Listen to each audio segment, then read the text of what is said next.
Om Jnanatimirandhasya Jnananjana Shalaka Chakshurunmilitam Yena Tasmai Shri Gurave Namaha Vanchitosmi Vanchitosmi Vanchitosmi Sanshaya Vishvam Gora Rasemagnam Sparshopi Namanagavat. This is spoken by Srila Prabodhananda Saraswati. He says, I am cheated. I am cheated. I am cheated. Without any doubt, I am cheated. Let me turn these fans down a bit. I lose my voice. Why? Because the whole world has become immersed in Gora Ras, means Gora Prema Ras, the love of Krishna that was brought by Chaitanya Mahaprabhu. But Sparshopi Mamanabhava, no, I couldn't touch even a drop of that ocean of love of Krishna that Chaitanya Mahaprabhu has brought. This is a statement by Prabodhananda Saraswati, which appears in his collection of verses glorifying Sri Krishna Chaitanya Mahaprabhu, that is called Sri Chaitanya Chandramrita, the nectar of the moon of Chaitanya Mahaprabhu, in which he glorifies Sri Krishna Chaitanya Mahaprabhu. He glorifies the devotees of Chaitanya Mahaprabhu. He glorifies the process of bhakti given by Chaitanya Mahaprabhu in a superlative manner.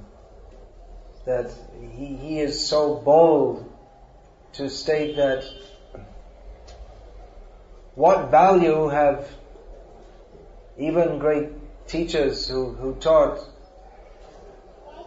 Vaikuntha Bhakti, what value have they given to the world? It's all in referring to Ramanuja, Madhva. What have they given? It's all insignificant in comparison to what Chaitanya Mahaprabhu has given. It's all useless.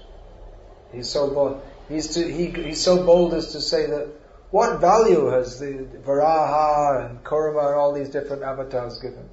He's so bold to state that what Chaitanya Mahaprabhu has given is so valuable that even the contributions of even other avatars seem insignificant in comparison with that.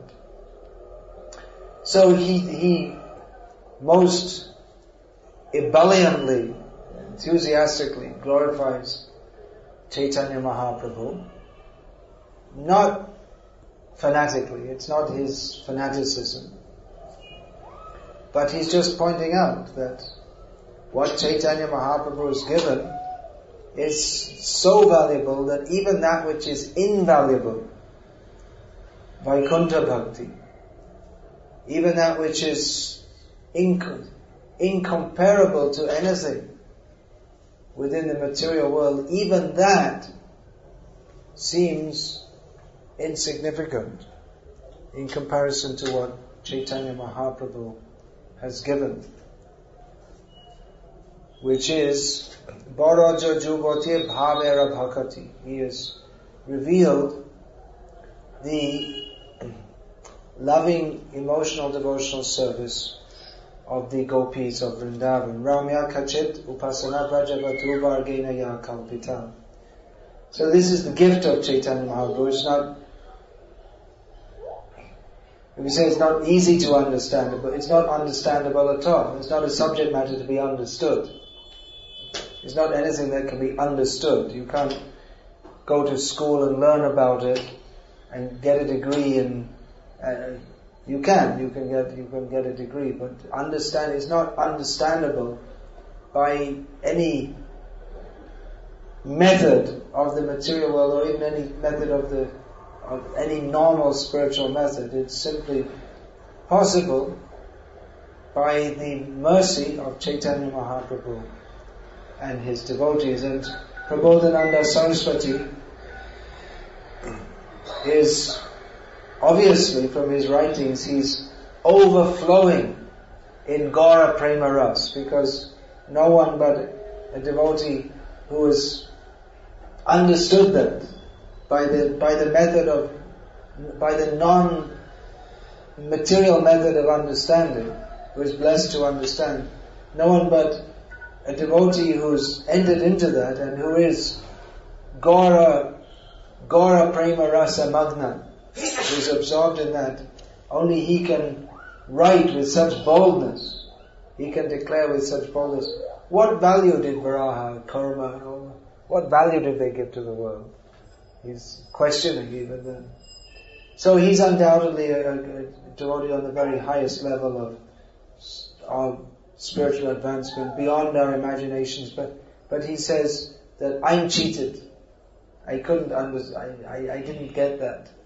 So we'll find this as a common theme in Gauriya Vaishnava writings, that devotees who, they're describing the elevated stages of bhakti, but then they say that, well, I didn't get it. I missed out on it. There are so many examples. Lochan Das Thakur describes Shri Shri Gaura Nitai, Parama Karuna Pahundui Jana, Nitai Gaura Chandra, Sabha Avatar, Sara Shiromani, Kevala Ananda Kanda. These two lords, Chaitanya Mahaprabhu and Nityananda, they're the most merciful. Their process is all joyful. They're the topmost of all avatars. But then he goes on to say that, what is that? Pashupaki Joy Pasha Shri Jaradanagata. Apana Karama Samsare Majya Rohile Pariya Shepade Nahilawash. That being absorbed in materialistic life, I'm taking pleasure in that, and therefore my desire to attain the lotus feet of Chaitanya Mahaprabhu and Nityananda, that did not awaken. So apana karma bunjaya shamana kahaya lochana das. So therefore, due to my sinful activities, I'm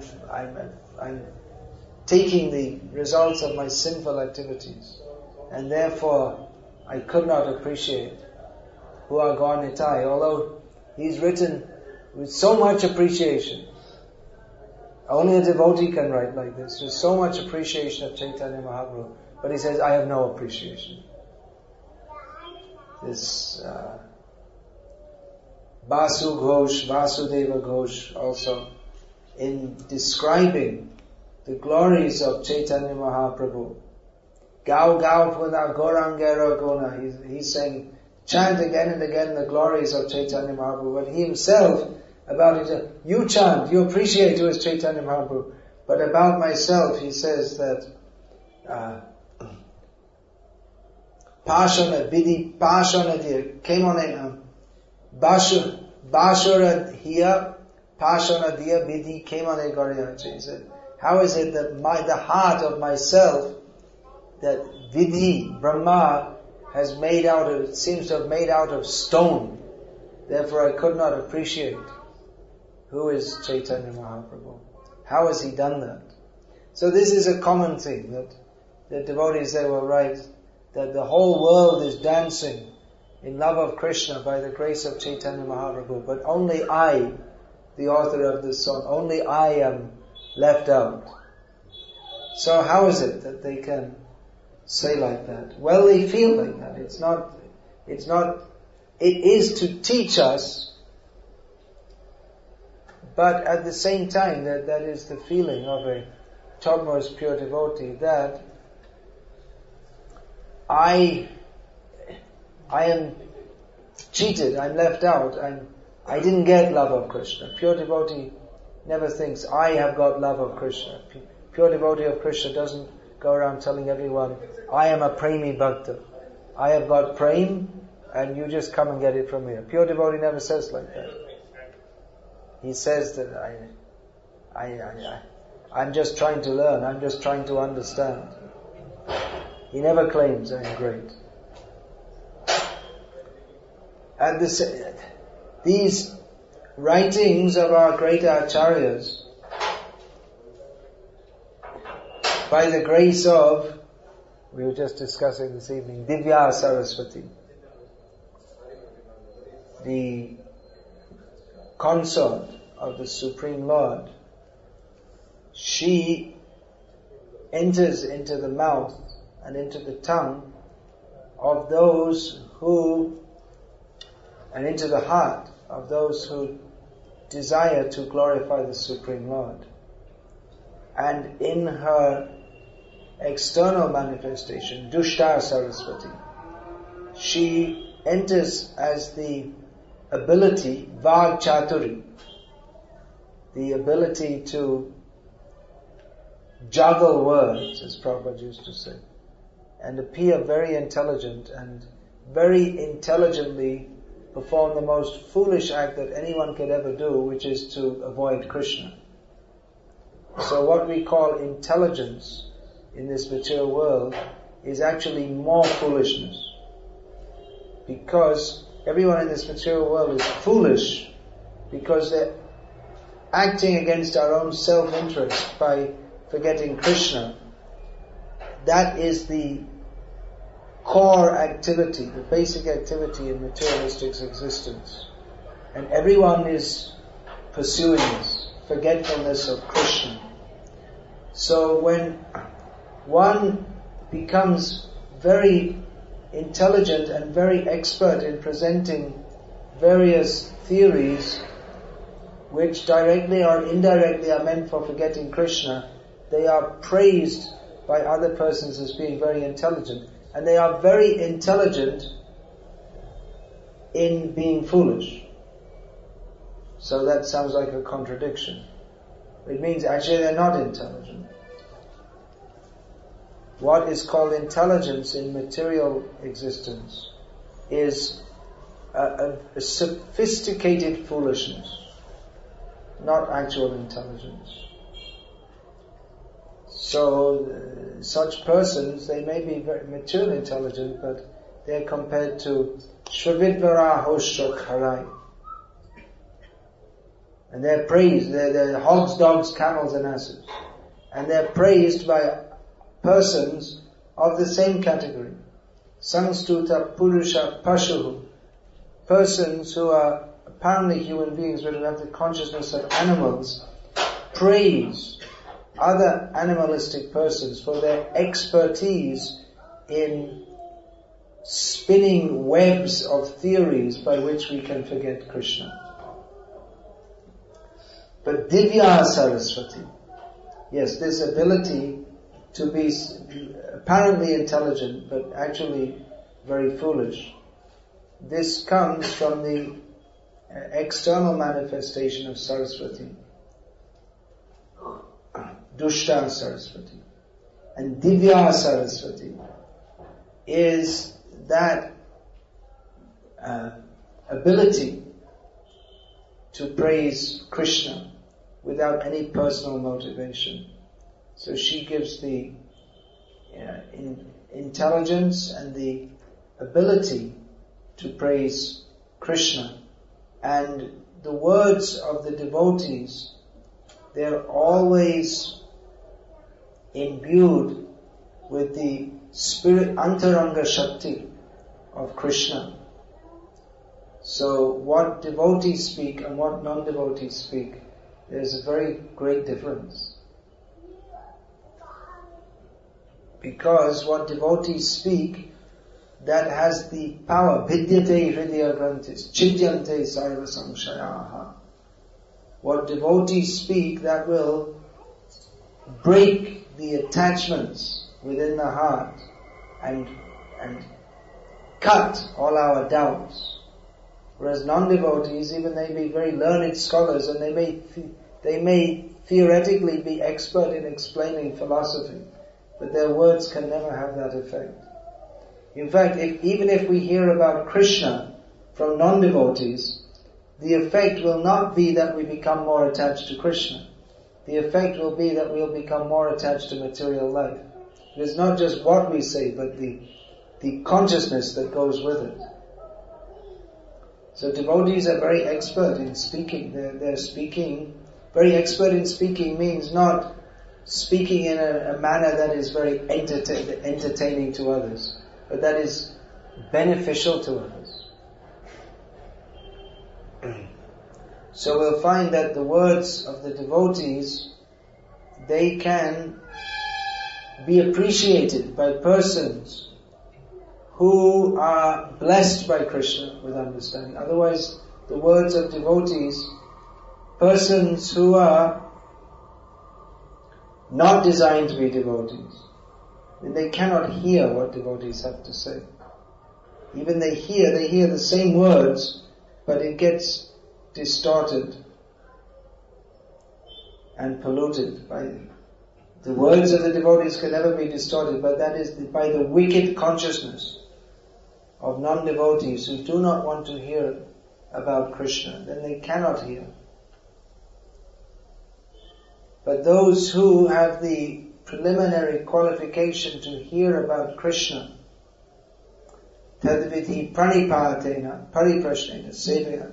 First qualification is submissiveness. Then pariprashna, that this is atato brahma jignasa, the desire to know what is actual reality. Then sevaya, those who are interested in service, those who are not just interested, we will come and hear and we shall enjoy, we shall extract something. But rather one should be in the mood of service, selfless service. So such persons, they are blessed to begin to understand, and the words of Shastra and the words of the Acharyas, they are unlimitedly deep, and according to our Sevan Mukhe Hi Jivado Swayameva Spurati Adaha, according to the development of our level of desire to serve Krishna, this Sevan Mukta, or desire to serve Krishna, the more that is developed, the more we can appreciate what the devotees are saying, what the Shastra is saying. If we're not Sevanmukh, if we do not have the eagerness to serve Krishna, then what we hear from Shastra, that will be reinterpreted to make us more and more Bahyamukh. We are inimical to the service of Krishna. But if we're Sevanmukh, we'll find increasingly, as we hear and read Shastra, we'll find increasingly how the Krishna is revealing himself through those words. That's why we have the experience that we can read the same Shastras again and again. And each time we read, we find there are so many things there which we didn't find previously. We found so much previously and we're finding more and more.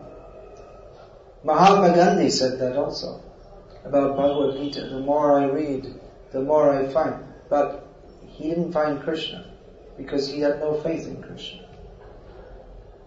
He wrote in his ridiculous autobiography, My Experiments with Truth. As Prabhupada pointed out, this title is ridiculous because truth is not something to be experimented with.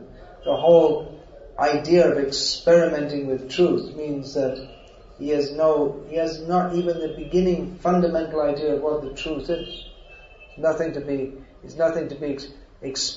He thinks it's something like some kind of laboratory research, and then you do some experiment, you come to some stage, and then you do some more, and then you come to another stage. It's the climbing up method, Arohana Pantha, by which you can never come up. Avarohana Pantha. Let the knowledge come down. Then it can be understood. So in his ridiculous autobiography, let me just say autobiography because Everyone in this material world is ridiculous. He wasn't particularly more ridiculous than anyone else. But he said that, I do not believe that any such person as Krishna, that what they call Krishna, ever existed. And then why should, what's the meaning of his reading Bhagavad Gita? He's famous for his Bhagavad Gita speeches. And he was shot at one of his prayer meetings. If he was a devotee, that wouldn't happen, because Krishna protects his devotees. In the Christian religion, they have this idea of martyrs. You know this? And in Islam also, this jihad and jihadi and all this. But there's no such concept in Vaishnava Dharma, because Krishna protects his devotees. It's not that you have to die for your religion. What's the point? What's gained there? Krishna protects his devotees. So anyway, he's saying, I get more and more out of Bhagavad Gita. What does he get? More and more mental speculation. Different levels of mental speculation which take him further and further from Krishna. So, yayata mang prapadyante tams tataiva bhajamyaham. We can approach Krishna in various ways. And if we do so with envy, if we're very lucky, we might get the position of Putana. We're recommended to approach Krishna with the mood that you are the master, I am the servant. So if we do so, then we'll find in the Shastra and in the words of our acharyas that what instruction they're giving us.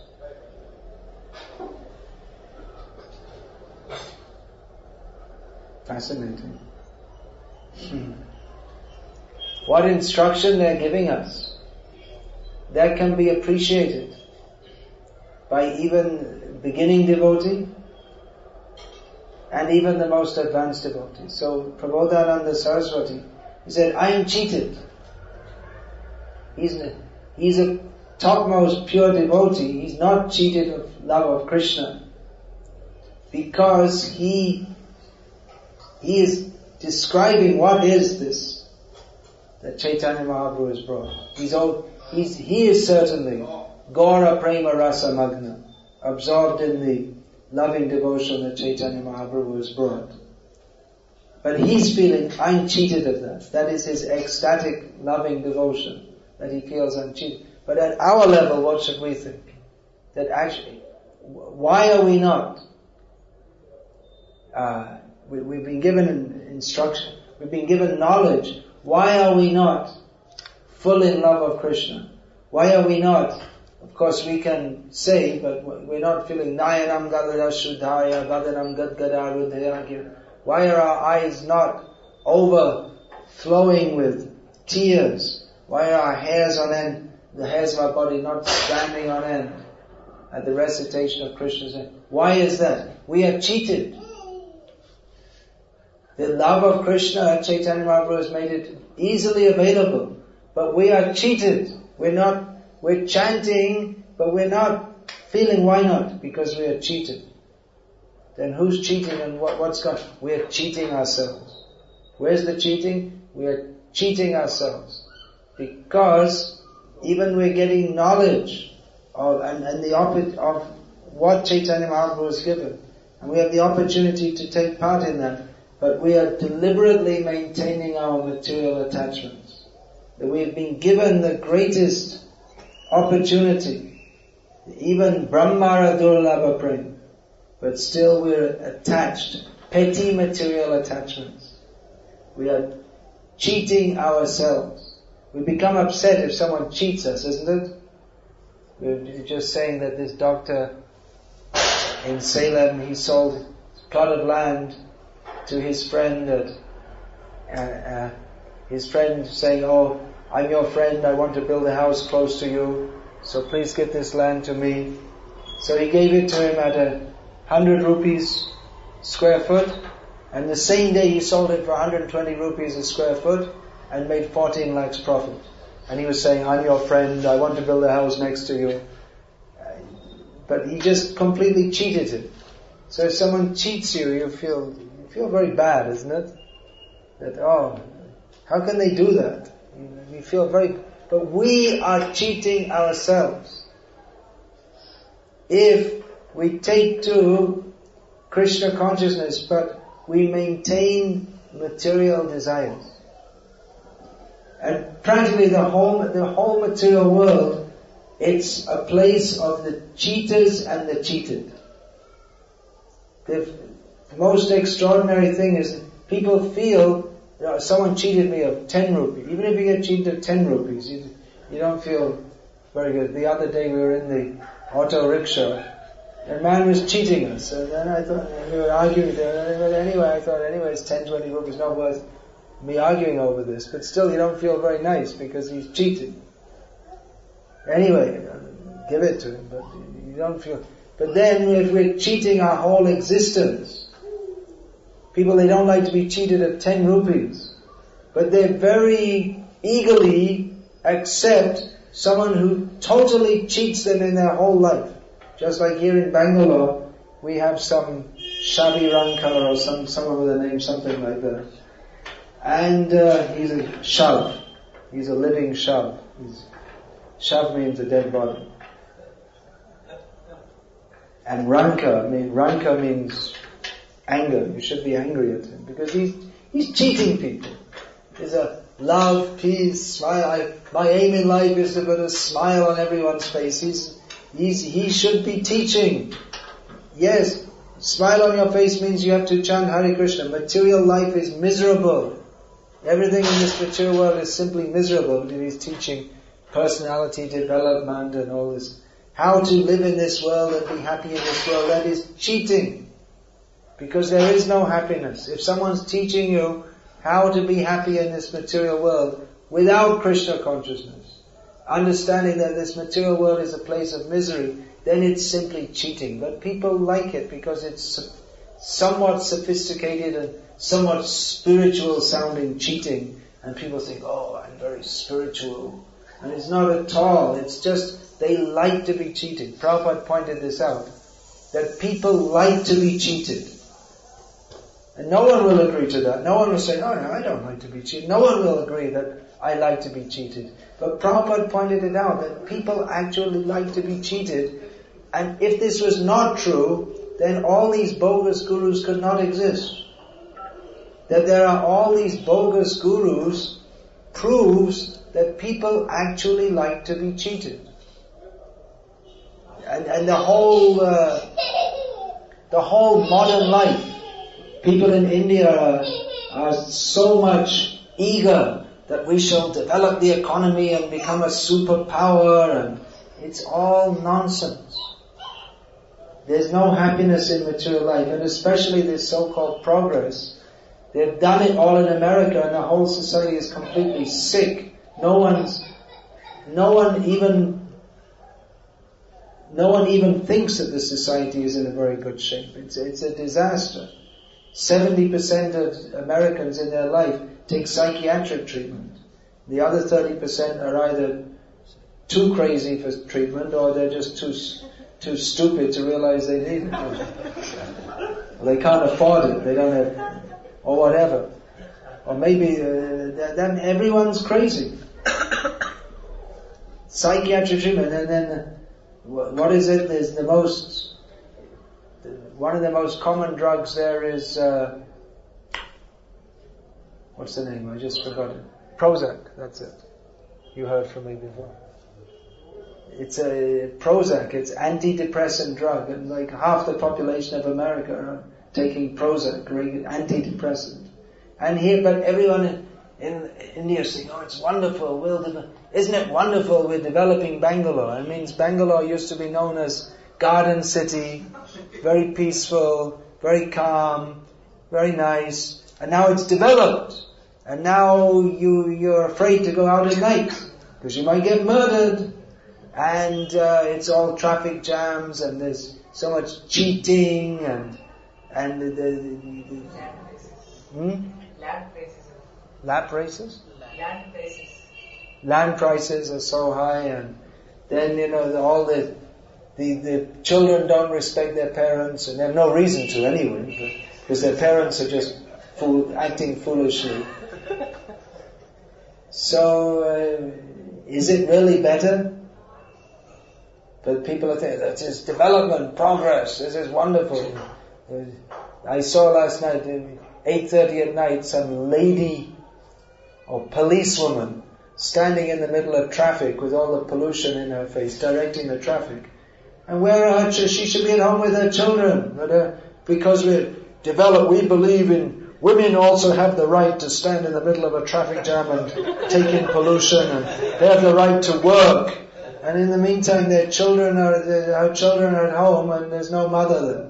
And this is called progress. We believe, you see, we're giving women rights. And what about the children? What about their right to have a mother that they come home to? But that's no. The children, we have for them the internet.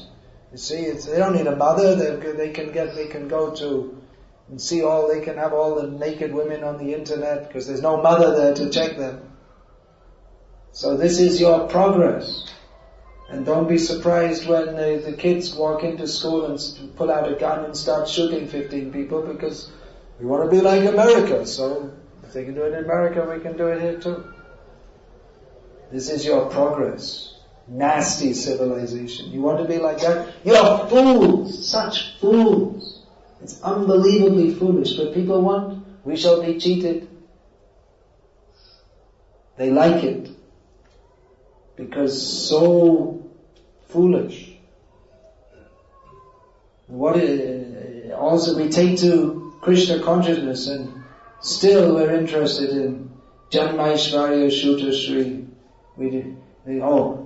I'm chanting 16 rounds as if that's the perfection of life. But maintaining material attachments, then how can we make progress if we think that it's important in our lives to earn lots and lots of money and have prestige and send our children to the best schools so they can become sophisticated demons or highly earning demons. They can have more money to it. They should have freedom of choice to choose what kind of degradation they want.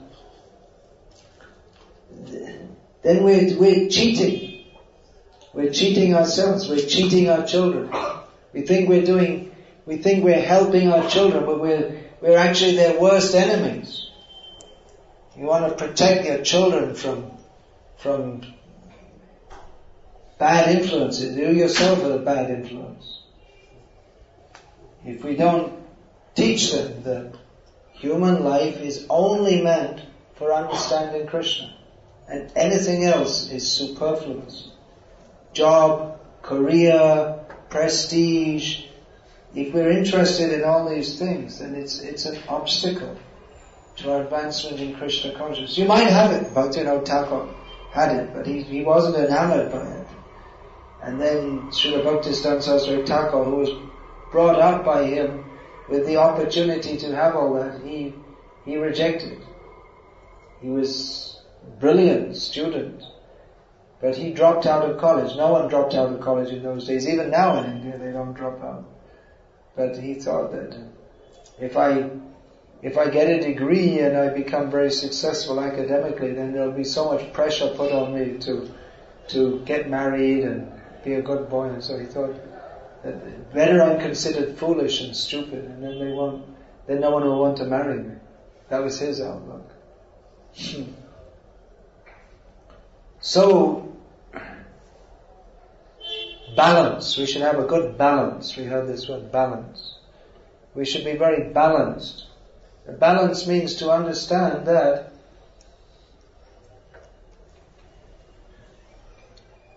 without Krishna consciousness, everything is useless. We have to live in this world, and for that reason, we may engage in earning some money or this and that, but that is not the purpose of life, and is not even anywhere close to the purpose of life. It's superfluous. It's a material necessity, but it's not a real necessity. Our only real necessity is Gaura Prema Rasamagnam, to become absorbed in love of Krishna. So these bodily, social, familial necessities, that should be taken up only as much as is required so that we can maintain body and soul together for the purpose of cultivating Krishna consciousness. Everything else is violence to ourselves. It's cheating ourselves. If we think I have to spend so much time and work, and then where's the time for cultivating Krishna consciousness? This is why Prabhupada wanted these fun communities. He said, so that in modern life, he said that modern leaders will force you to work like hogs and dogs and camels and asses. They'll force you to work more and more. When I was a kid at school, what they taught us was that, well, in the next 20 years or so, we're going to have machines that do everything. They clean your house, they cook your food, they wash your clothes. They already have machines done. They said they're going to have machines that do everything. And there won't be any work for people to do. And therefore, it may be a major social problem in future that people have so much free time that they don't know what to do. They'll have too much leisure time. Did that ever happen? People are just working more and more and more and more. And they said that by progress, we'll have more free time. But the so-called progress, no one has any free time. And people are just working and working and working. And what's the point? And where's the self-realization? Where's the time? So, they're so foolish chasing after this and thinking this is progress, that they're able to think that someone like some shav, like that Ranker or whatever his name is, that this is wonderful. He's just cheating you. He has nothing to offer. What he's offering is an apparently spiritual version of materialism. There's no understanding of who are we, who is the Supreme Lord, what is our relationship. Nothing like that. It's just some gimmicky shows and some empty formula, and people love it. Same thing, it's been going on for more than 100 years. There was this, in Calcutta, this Joto Mot Toto Pot, and just like they teach the children nursery rhymes. So it's like that, it's some made up nursery rhyme. Joto Mot Toto Pot. It sounds nice. It sounds nice. So they have, what else they say? Manava Savers, Madhava Savers. Oh, this is wonderful. But there's no substance. It just brings us down to the material platform. But people like that. They say, oh, it's very spiritual. All the paths are the same. So my path is, Manava Savers, and what is it? Work is worship. Oh, very good. So I just work, and but it just brings, in the name of spiritual life, it just brings you to the totally material platform. So people are thinking, Bharat Mata, we shall worship Bharat Mata by working hard and developing the economy, but it's nothing actually to do with what is our real necessity. That we are spirit soul, we are jiva, we are part and parcel of Krishna.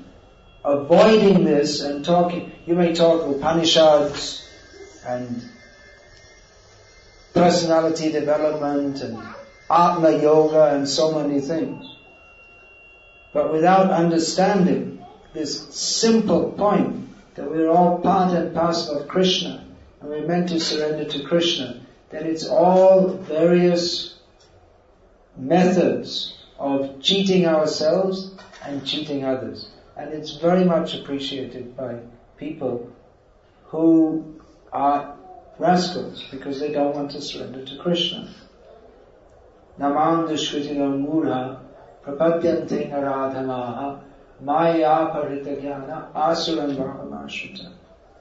Persons who are dushkriti, who are of sinful tendency, who are foolish, who are the lowest among mankind. Prabhupada explained this means that people, they're working so hard. They say, I have no time to hear about Krishna, but I have time for so many other things.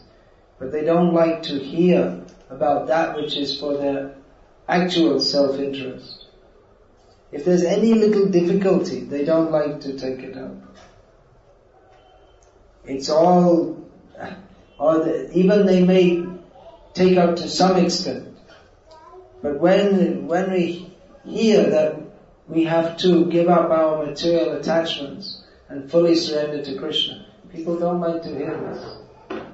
Rather, there's a misconception that we can chant Hare Krishna and maintain our material attachments, and just by chanting, then we'll become purified. Or there's a misconception that to be a Krishna conscious grihastha means you just live like any other grihastha, and you're a vegetarian, you offer your food to Krishna, and you're ambitious, materially ambitious, but it's all done in the name of Krishna. And this is what it means to be Krishna conscious. But that's actually the 10th offense, to maintain material attachments. But if we have all our material attachments, and we just pretend that it's spiritual and doing it all for Krishna, but actually we are maintaining so many material desires that chanting Hare Krishna like that, it won't purify us. Because our interest is not Krishnarte Akela Cheshta. We're actually we have so many material desires that we're nourishing. So if we nourish material desires, then the result is not going to be spiritual desire. By nourishing material desires, then Krishna gives us the opportunity to fulfill them. How is that? Punarapi jananam, punarapi maranam, punarapi janani jatare shayanam. If we maintain material desires, then the result is that we get another body to fulfill them. And if we cultivate spiritual desires, that means the desire to satisfy Krishna, then only we are awarded a spiritual body with which to fulfill that desire. That desire should be how to satisfy Krishna's desires. Atmendriya priti vancha tare bale kam Krishnendriya priti vancha tare premanam. There's a difference. Krishnendriya priti icha tare premanam. The desire to fulfill our own desires, that is called material lust. But the desire to do everything for the satisfaction of Krishna, that is called prema. So we're in the situation of having material desires, and Krishna conscious means to be in the situation where we desire only to satisfy Krishna. But cultivating material desires can never give rise to spiritual desires. This is what the Sahajiyas say, Prakrita Sahajiya. They say that, well, you just chant Hare Krishna, and Krishna is very merciful, so He'll give us prema. Even though we're very fallen, so we're acting in a way according to our propensity, our present propensity, but we'll chant Hare Krishna and everything will come from that. But chanting Hare Krishna means the process of sadhana. Chanting Hare Krishna means that we should act in a manner to cultivate what is the meaning of chanting Hare Krishna. Krishna, O energy of Krishna, please engage me in your service. So if we're deliberately cultivating material desires, then our chanting Hare Krishna, that will water the material desires. They will grow more and more. We have to consciously cultivate the spiritual desires, which is possible to do if we hear from devotees who have this spiritual desire, and that by their words, if we actually want the spiritual desire, we have to hear those words which will infuse us with the desire to serve Krishna only and not serve friends, what is it? Sutamita Ramani Samajam. There's society, friendship and love. So the words of devotees that Vidyate Hridaya Granthis, they cut the hard knot or the heart of material attachment. There's a difference between love of Krishna and love of friends, family, country, home, pet dog, my home, all these different things. There's a difference. There's a very great difference. They may appear to be the same, but the difference is that love of Krishna means selflessness, that I've completely given myself to Krishna. And love of matter means that we see everything as something for me to enjoy. Even if we think that my bhakti is something I'm doing principally for my own enjoyment, then even that becomes an obstacle in attaining actual bhakti. Bhakti means Sandrananda Visheshatma. It infuses the jiva with the bliss, which is the very nature of the jiva to be full of bliss. But as long as the jiva thinks that I shall get bliss, this is my main reason for performing bhakti, I shall be happy, then the happiness will not come, because it's a self-centered desire. And bhakti means to be free of self-centered desires. So, the self-centered desire, that is like a pishachi, like a witch. Bhukti mukti. What is that? Bhukti mukti vancha javat pishachi hridi vartate. Tavat bhakti sukhasyatra katama bhudayo bhavet. As long as the desires for personal enjoyment or for liberation, which is the other side of gross material enjoyment, they are like the pishachi, like the witch in the heart. As long as these desires are in the heart, then there's no question of, as long as we're trying to get happiness from anything else apart from full surrender to Krishna, then the happiness of full surrender to Krishna will not take place. It's simple logic. If we're trying to get something else other than full surrender to Krishna, then we won't get full surrender to Krishna. Lions don't give birth to rabbits, and rabbits don't give birth to lions. We have to come in the parampara of the acharyas. To be in the parampara is not simply a matter, you go in and you get some initiation, some ceremony. That's not becoming part of the parampara. Just formally having your name is so and so does. We become a member of the parampara by becoming Atmasat. This Bhaktivinoda Thakur, Koromore Atmasat, this is his prayer to his Guru, means that our very being should be inseparable in purpose from that of the acharyas. And acharyas means those whose very purpose is inseparable from that of giving pleasure to Krishna.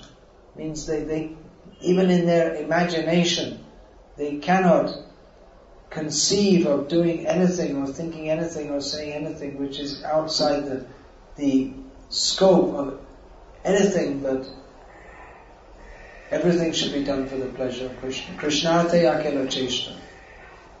So this is the meaning of the Acharya Parampara. And so if we become, our prayer to become Atmasat, to become in the same mood totally, that I have nothing but Krishna. service to Krishna through the acharyas. Anything, cultivating any desire other than this, even in the name of Chaitanya Mahaprabhu, is simply cheating ourselves. If we get the high anarpita chiring chirat, what Chaitanya Mahaprabhu has brought,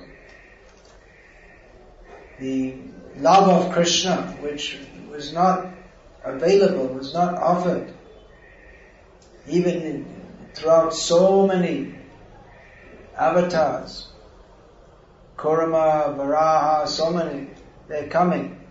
Even Krishna himself did not give love of Krishna as Chaitanya Mahaprabhu did, and very easily. But if we don't take that as he is giving, then we are simply cheating ourselves. So what Chaitanya Mahaprabhu has given is the highest level of love of Krishna. And he's given a very easy method to attain it. We can very easily attain it. But the qualification must be there, saralta. Saralta hi Vaishnavta. Simplicity means that is to be a Vaishnava. What is the opposite of that? Kapati. It's insincerity. Cheating ourselves and others. So, vanchita usmi, vanchita. I'm simply cheating myself if I do not wholeheartedly accept the gift that Chaitanya Mahaprabhu is wholeheartedly giving. Chaitanya Mahaprabhu's heart is Anya Hriday Man, Moramon Vrindavan. Chaitanya Mahaprabhu's heart is Vrindavan. Vrindavan means the place where everything, even the air, even the water, even the trees are fully saturated with the spirit of loving service to Krishna. That is Chaitanya Mahaprabhu's heart. So he's giving wholeheartedly.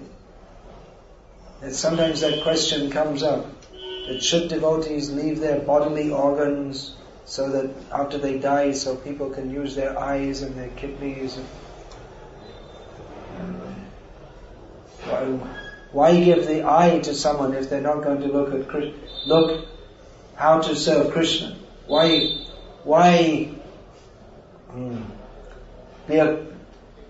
cooperate in their crime? Become an accomplice in their crime of defying Krishna. So, heart. Chaitanya Mahaprabhu is giving his heart. His heart is Vrindavan. He's giving. We have to wholeheartedly accept. Unconditional surrender.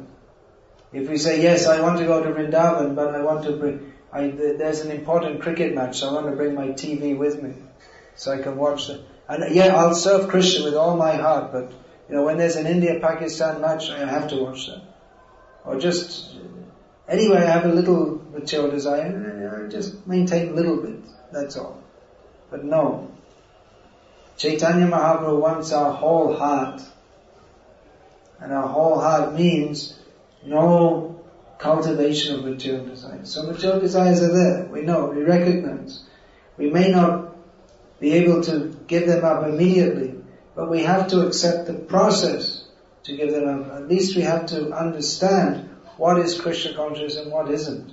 Because if we call something which is not Krishna consciousness, if we call that as Krishna consciousness, then it's cheating.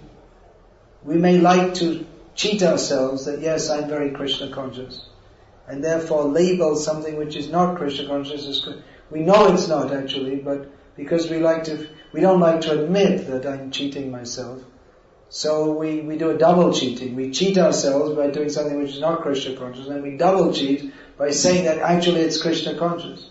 But what comes out of that is Shruti, Smriti, Purana, Adi, Pancharacha, Vidhin, Vina, Aikantiki Hare Bhakti, Utpati Eva Kampati. If we take something which is not Krishna consciousness as described in all the Shastras, and we call that Krishna consciousness, then instead of Krishna consciousness, it just makes disturbance in the path of bhakti. If people tell us that, yes, now to become a better devotee you have to have some psychological counseling or whatever, then this is utpat. This is not the path given by the Shastra or the Acharyas. And we think, well, it's very good and you get better when you have to do some, you have to do this and you have to do that, then you can do bhakti better. You have to get a PhD and then you can do bhakti better. It's all cheating. It's not the actual path of bhakti. The actual path of bhakti is that which is given by the Acharyas, which is given by Shastra. So we may think, or we may like to introduce something that appeals to our mundane sense, even if it's mundane morality or mundane sense of what is right and wrong. Just like nowadays they have all these ideas on the auto rickshaws in Bombay, they've painted this thing, women empowerment. So you may think, yes, it's a very good idea, women should be independent and allowed to do what they want, and the Shastras, they're very oppressive because they say that women should be controlled, and so you may think, yes, the modern ideas are very good, but that means we're insulting the Shastra and the Acharyas and the tradition by thinking that this stinking society has got something better to offer us. That they know, all the Acharyas and Krishna and all the Shastras, they didn't know what they're talking about, but now our meat-eating psychologists in the West, they've understood, and we have to learn from them how women should run around free and have boyfriends and abortions and all this kind of thing, and this is good because they should be allowed to do what they like. No one should be allowed to do what they like. Everyone should do what Krishna likes. Do what you like means you do what you like, and you become a cat, a dog, a monkey. A monkey does what they like. They don't have any rules and regulations. Do what you like means you become a monkey, that's all. Human life is meant for responsibility, for dharma. Dharma means, even at the lowest level, dharma teaches us that we don't just act according to what we think we would like to do, but we have to act in a manner that is conducive for the ultimate benefit of everyone, according to the rules of dharma, not according to what Einstein and Freud think, but according to what Krishna thinks. So we like to mix up all modern ideas, and this is bhakti. We think that we'll chant Hare Krishna and everything in the modern world is wonderful, and we'll chant Hare Krishna, we'll get the best of both worlds. If we say the best of both worlds, that means we think that there's something good in this world. There is nothing good in this world. The only good thing in this world is the opportunity to chant Hare Krishna and get out of it. If we're thinking there's anything good in this world, then we are simply cheating ourselves. Vanchitosmi, vanchitosmi, vanchitosmi, na samshaya. So, why be cheated? Why not take what Chaitanya Mahaprabhu has given as it is? We don't need to change it or adjust it to the modern age. He's already given us the perfect path, and his acharyas are coming again and again to teach us how to follow that. They teach us according to what all the previous acharyas, they don't teach anything different. They teach us all that we have to fully give ourselves to Krishna. This is the dharma of the jiva. This is the position of the jiva, to fully surrender to Krishna. This is the only auspicious path for the jiva. There is nothing else auspicious. So if we are actually open-minded, we should open our mind to accept this and close our mind to all the rubbish which is being propagated. Rubbish means anything which is not teaching us how to surrender to Krishna. It's all cheating. Everyone is very busy cheating everyone else. Everyone is very busy convincing everyone else, you should be happy in material life. But it's all, everyone is big conspiracy. Everyone's cheating everyone else. This is the great, sometimes people are interested, well, there's a big conspiracy with the Jews or someone. Yeah, it's all the whole material life, it's all a conspiracy. Everyone is just conspiring to cheat everyone else. The parents are cheating their children by telling, you have to become materially advanced. They're cheating if they're not telling that the only purpose of human life is to surrender to Krishna. If there's anything else, then it's simply cheating, that's all. So, don't be cheated. If you want, you can be cheated. There's plenty of cheating, and it goes on even in the name of Shastra and Bhakti, and what to speak of in the name of materialistic life, which is openly materialistic. Nowadays in India, people are openly materialistic. Previously they were piously materialistic, and now they're impiously materialistic. But either it's like wet stool and dry stool. Wet stool stinks and dry stool doesn't stink, but there's both stool. So either pious materialism or impious materialism, it's all inauspicious. So don't be cheated. This is our suggestion. I'm told we're supposed to finish at 8:15 because people have come from a long way. Is it? Who's come from a long way? I did, but I don't have to go back. And who came from a long distance? How far? 15 kilometers. And there'll be traffic late at night because it's Saturday night and everyone's going out to cheat themselves, to enjoy material life. This so-called enjoyment. Nothing enjoyable.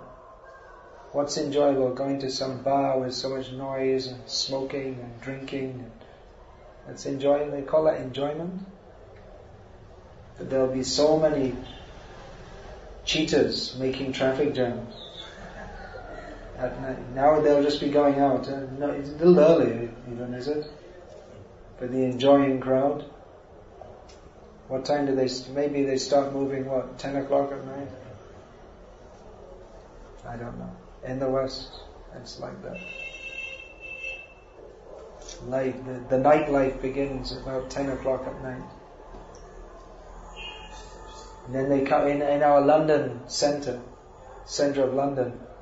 You come out after Mangalarti and they're finishing up the night. They're all screaming and urinating in the street. And all this. They're finished enjoying themselves every night. The people have been out all night drinking and God knows what they're doing. And 5 o'clock, 5:30 there, because it's still dark, and the last stragglers from the enjoyment of and you just been in Mangalarti. It's so beautiful and so transcendental. And Radha and Ishwar, it's a small town. You're standing right in front of them, and then you come out on the street, and there's all these people who are they're from hell. The whole atmosphere is just like hell, and there's broken bottles all over the street. And sometimes there's blood all over the street, and it's just hell. It's what a contrast, and that's their enjoyment.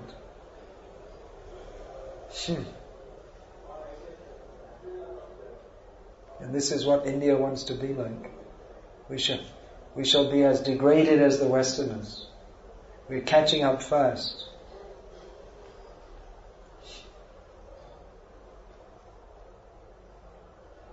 Most foolish.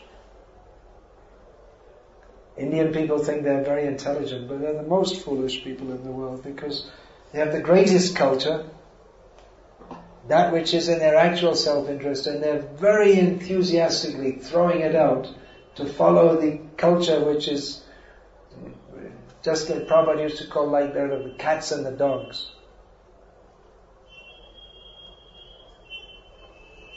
So please don't be foolish. Take to Krishna consciousness very seriously and try to help others also. They're misled. No one's happy like this.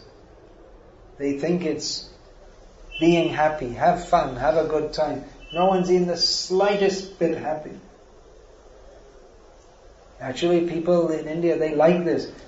The natural tendency to like this culture, Krishna consciousness, but due to bad propaganda, they're being misled. So try and help them. Distribute these books. These books of Prabhupada. If anyone reads, they can immediately understand. This is not from this world. This is something completely different to everything we ever had before. Is there any question? Comment? Nothing. Many people ask like piety is helpful to devotional service. Well, it depends what you mean by piety. If it's mundane punya karma, it's an obstacle. If you think I have to go to the place of our family deity and offer something, that's an obstacle in bhakti. Or if you think I have to donate for opening a hospital, that's an obstacle in bhakti. It's against the principle of Krishnate Akila Cheshta. It's on the mundane platform. That won't help. That's an obstacle. Even to think like that is an obstacle in bhakti. Real piety means to chant Hare Krishna. Otherwise, mundane piety just leads to material birth again. Mundane piety is executed with the idea, I should enjoy this material world, I shall perform pious activities, and by the grace of God, I will get more opportunity to enjoy this material world very pleasantly. So it's an obstacle in bhakti. You want to say something? If some beggar on the street comes to us for picking alms, he's in a very pathetic condition. When they say that we should give them prashadam and don't give them money, but we can't. The beggars in a pathetic condition, they dress up like that, and then they go home at night and they turn on their color TV and. No, but some people are really like a leper or somehow. The lepers all have homes, but they don't like to live. They can go, but they don't like to live in their home because they want to beg and drink. Otherwise, there are facilities for Somebody lepers. very old who cannot walk. And give them prasadam. What else are you going to do for them? But I don't have prashadam on the road like somebody is. Bring it with you. I mean, we feel very merciful on them. No? Yeah, they dress up like that to make you. Otherwise, it's a business. Should we give them any money or? Better you give them some prasadam. If you give them money, they're going to use it for booze mostly. Even they won't eat, but they'll drink. Even if they don't have enough money for food, they'll use it for drink.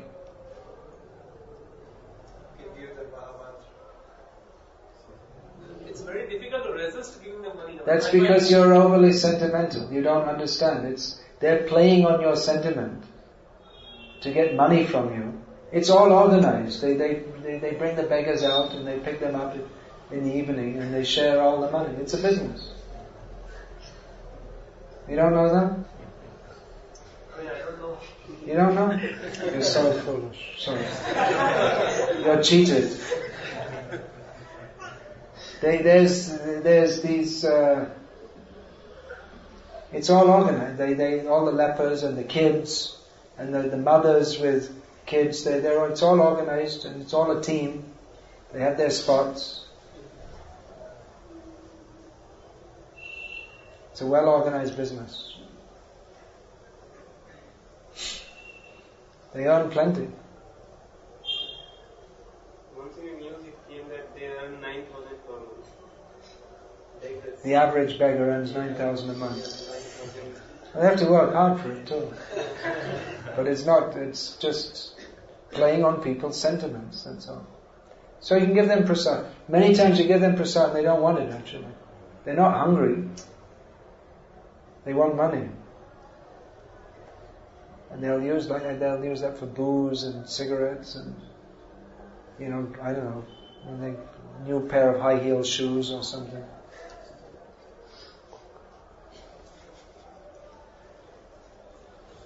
Difficult for you to believe, huh? Well, if you want to be cheated, it's up to you. That's another kind of cheating. I remember I was in Calcutta in the 1970s, and in Calcutta in the 1970s, most people didn't wear shoes. And these are even people going to work because they didn't produce, they didn't have so much factories for producing shoes and this and many people didn't wear shoes. Then I came to Bombay, I saw even the beggars had shoes. And I thought, oh, what are you begging for? Even the people who are earning money in Calcutta don't have shoes. And you have shoes and you're a beggar. Shoes means this rubber flip-flop. So they used to make out of, it was very common, they used to make out of rubber tires. Those are the cheapest shoes. They still make? I don't think so. They don't make. They used to hand make out of used tires.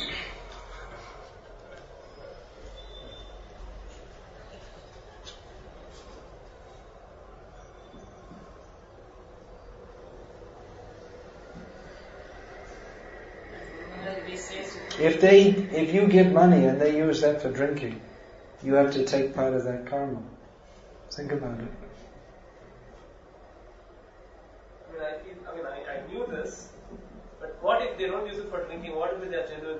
What are you going to do? Follow them? See?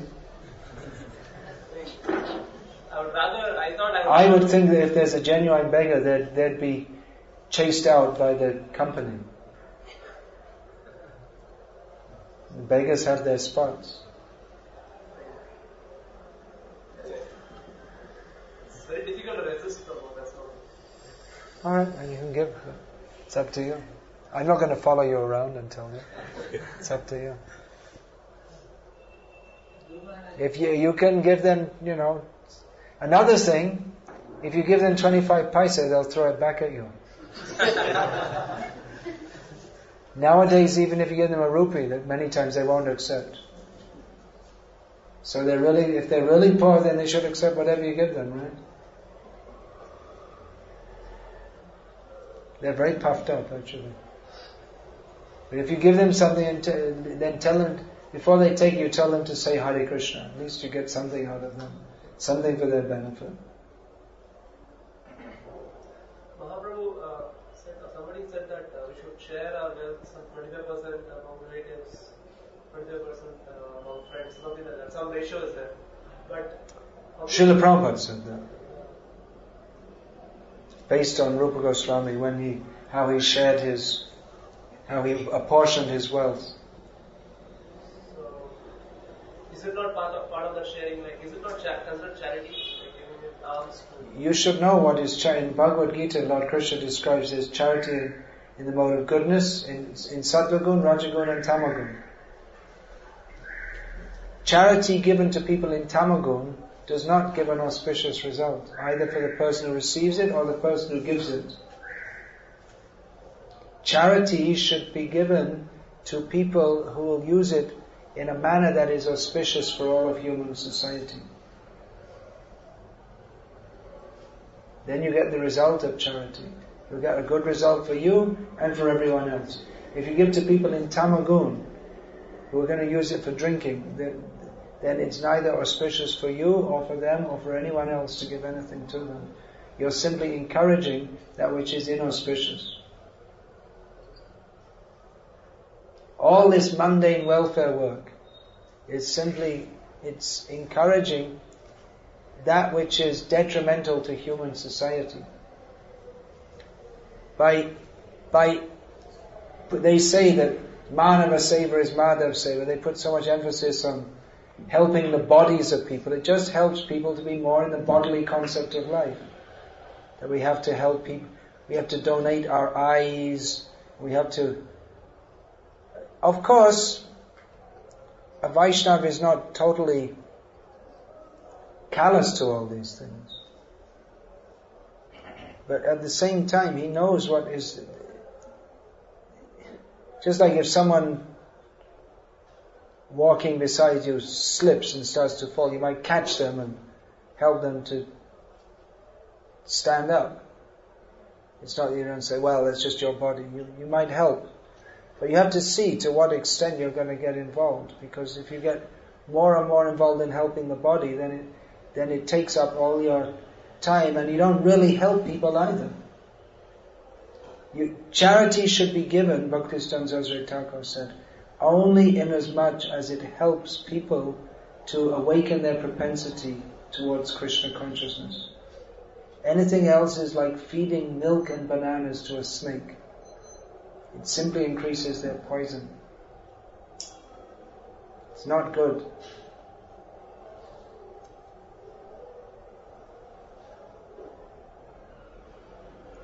So better you give up your mundane sentiment and act on the platform of knowledge.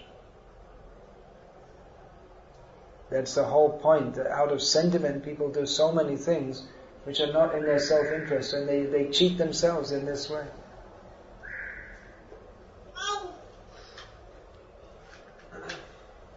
Bhakti means sentiment, loving sentiment for Krishna. But that has to be on the platform of knowledge. Otherwise we mistake our mundane sentiments for spiritual sentiments and vice versa. That's what's called prakrita sahajya. They mistake their mundane sentiments for bhakti.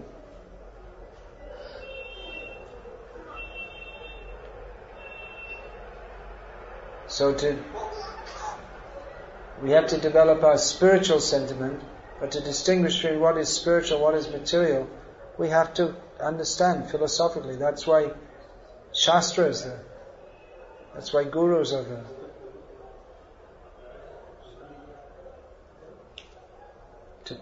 To help us clearly discriminate between what is spirit and what is matter. If we don't understand, then we can't make any spiritual advancement, because we'll go on in the name of spiritual life acting on the material platform, acting with material motives. But we think it's spiritual. People think that it's spiritual to sit and say Om, or they think it's spiritual to give to lepers on the street, or they think that it's spiritual to go to church and go home and eat chicken, or they think it's spiritual to believe that God died for our sins, and so many nonsense ideas, but they don't know what spiritual means. Therefore Krishna teaches us Bhagavad Gita, so we can distinguish between what is spirit and what is matter. Otherwise, so many, you see, this major religion in the world believes that God dies. It's an essential, it's the central point of their faith, that God died for our sins. God died? And what kind of religion is that? Their whole religion is based on the idea that God died. And what kind of God is that He dies?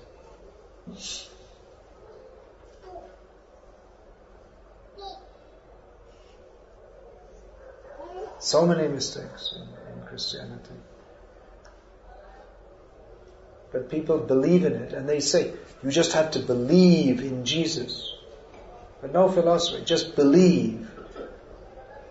You just believe and He will save you. Believe what, and what He'll save you from is not very clear. Well, save from being thrown into hell forever.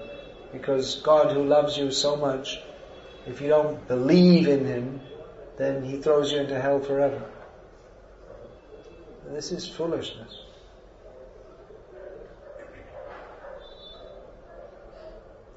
The nature of this material world is foolishness. Krishna gives us Bhagavad Gita to save us from foolishness.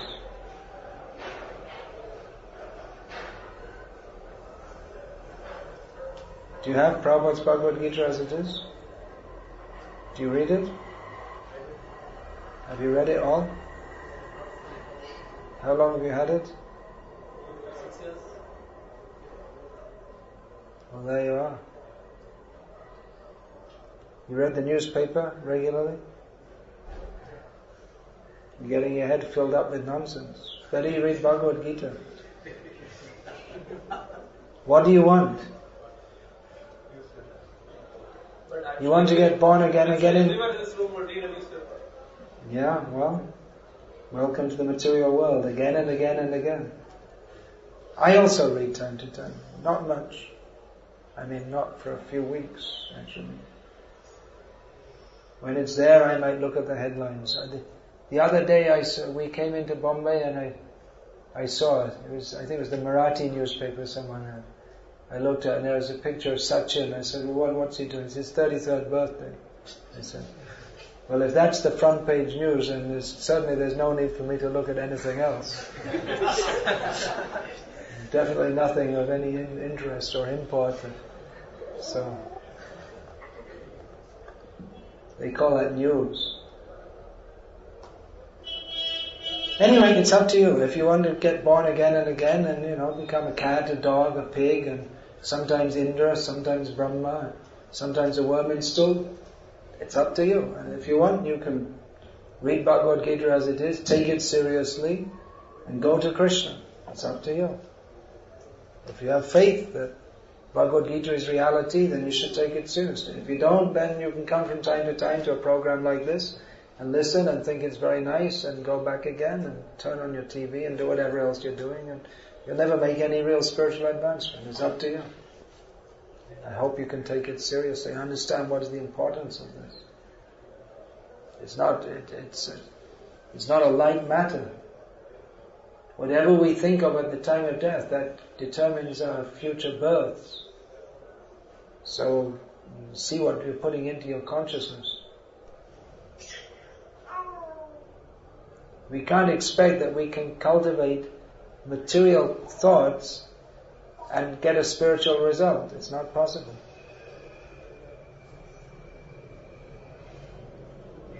As long as we're cultivating material knowledge and material thoughts, then we're simply preparing ourselves to get born again in this material world.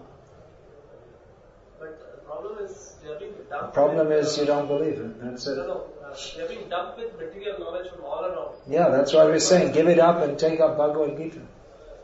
Why increase the disease?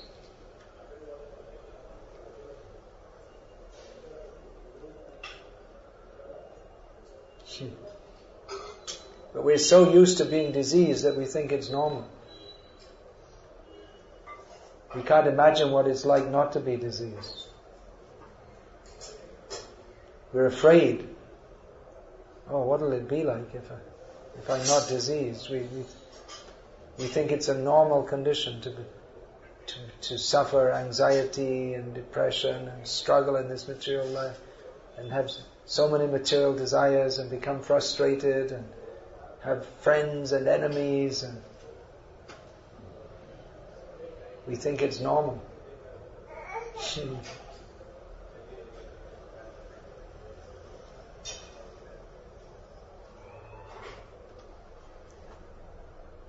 So why don't you take up reading Bhagavad Gita as it is daily? Would you like to do that? You do? You still didn't finish after 6 years? How much do you read? I've been reading regularly for the last 2 years. You still didn't finish? Not every day, some days. Yeah, daily but not every day. It's like saying I'm a vegetarian most of the time. Please take it serious. It's it's up to you. It's your life. Krishna gives us some independence. We can simply pray that you either take up the intelligence to take this seriously, or Maya gives you the kicks by which you might start to realize that material life is not at all wonderful and that you should take up Krishna consciousness more seriously. Maya will certainly give you the kicks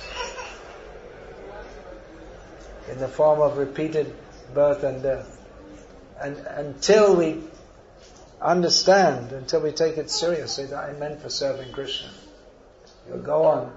You may think I'm very comfortable now, everything's very nice, but it's just an illusion. There's millions of lifetimes of misery ahead for you. Not only you, everyone. I'm not cursing you, I'm just stating a fact. Unless we surrender to Krishna, we have to suffer. Unavoidable. That's the nature of material life. It's not enjoyable. If we think material life is enjoyable, we're simply cheated. If we think that there's anything to enjoy here, or even if we think I'm not enjoying now, but in future I'll make some adjustment and I will enjoy, it's all